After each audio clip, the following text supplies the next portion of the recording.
नमस्कार साथियों, स्वागत है आपका BHU स्टडी चैनल में। तो आपकी परीक्षाएं 2 और 4 को होनी हैं। तो हम लोगों ने मैथिलीशरण गुप्त, जयशंकर प्रसाद और सूर्यकांत त्रिपाठी निराला, इन तीनों के महत्वपूर्ण प्रश्न देख लिए हैं। प्लेलिस्ट बनी हुई है, आप लोग देखिए और परीक्षा की तैयारी कीजिए। अब हम लोग सुमित्रानंदन पंत जी से थोड़ा परिचय प्राप्त करेंगे, उनका संक्षिप्त परिचय देखेंगे और फिर हम लोग उनसे संबंधित जो महत्वपूर्ण प्रश्न हैं उनको करेंगे। तो सबसे पहले हम लोग देख लेते हैं जो आपके पाठ्यक्रम में कविताएं हैं उनका क्या है, उनका मोटा मोटी भाव क्या है। ठीक है, तो वो हम लोग देख लेते हैं। तो पहली कविता है मोह। इस कविता में एक तरफ प्रकृति का सौंदर्य और उसका आकर्षण दिखाया गया है, तो दूसरी तरफ एक स्त्री का सौंदर्य और उसका आकर्षण दिखाया गया है। इन दोनों के बीच में फंसे कवि के किशोर मन की कश्मकश है।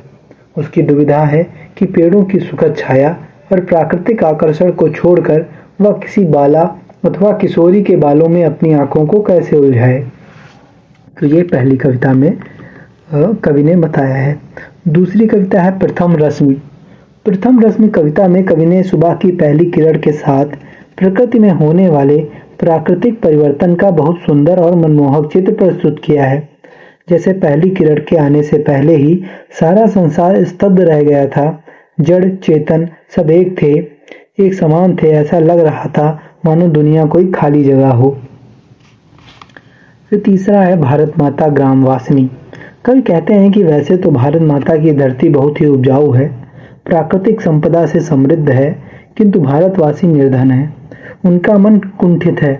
कवि भारत माता को दुख की प्रतिमा के रूप में प्रस्तुत करने के बाद भारतवासियों से आशा करते हैं कि अहिंसा, सत्य और तप संयम के मार्ग पर चलकर वे अवश्य सफल होंगे।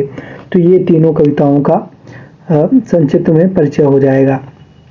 जो ये महत्वपूर्ण प्रश्न हैं कुछ हैं। सुमित्रानंदन पंत की कविता में प्रकृति चित्रण की विशेषता पर प्रकाश डालिए।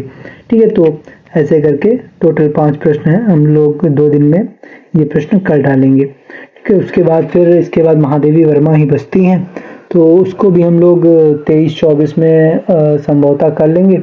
और उसके बाद फिर हम लोग 28-29 तक, 30 तक तो मैं प्रयास करूंगा ही कि आपके सभी महत्वपूर्ण प्रश्न हो जाएं। ठीक है, तो आप लोग परेशान मत होइए, मैं पूरी तैयारी आप लोगों की कराऊंगा। आप लोग बस चैनल के साथ जुड़े रहिए और वीडियोस देखते रहिए।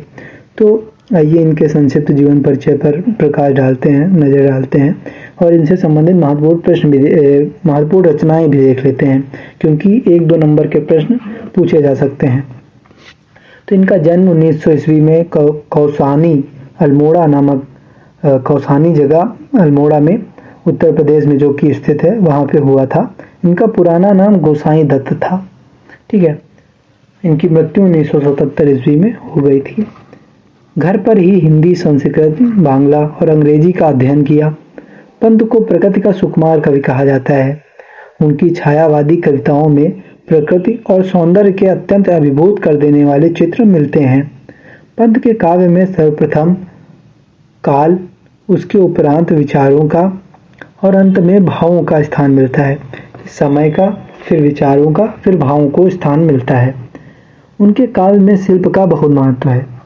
पंत जी की भाषा अत्यंत चित्रमयी एवं अलंकृत है, जिसमें प्रत्येक शब्द का अपना विशिष्ट महत्व है।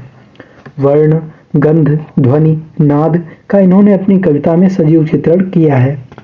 छायावादी काव्य के प्रवर्तक कवियों में तो पंत का स्थान महत्वपूर्ण है ही, साथ ही हिंदी में प्रगतिवादी काव्य का सूत्रपात करने वाले कवियों में भी पंत प्रमुख हैं।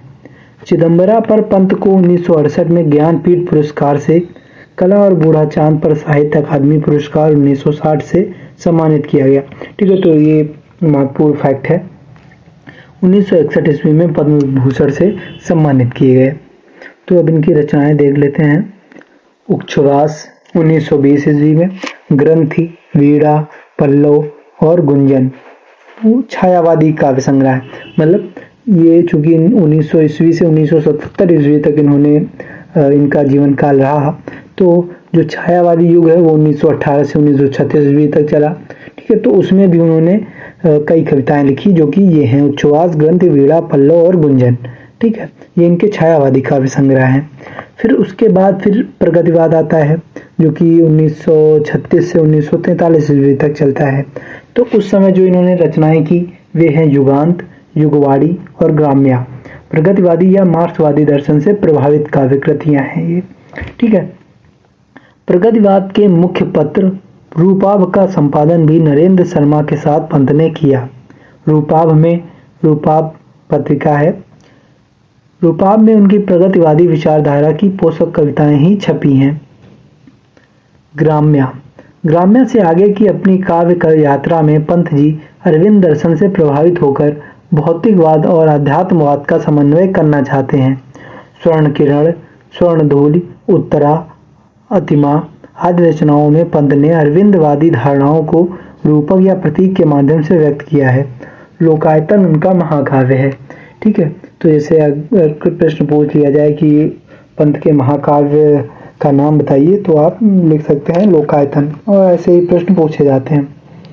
तो ये आपका कंप्लीट हो गया है। अब जो आगे महत्वपूर्ण प्रश्न हैं, ठीक है, वे अगली वीडियोस में देखेंगे। धन्यवाद।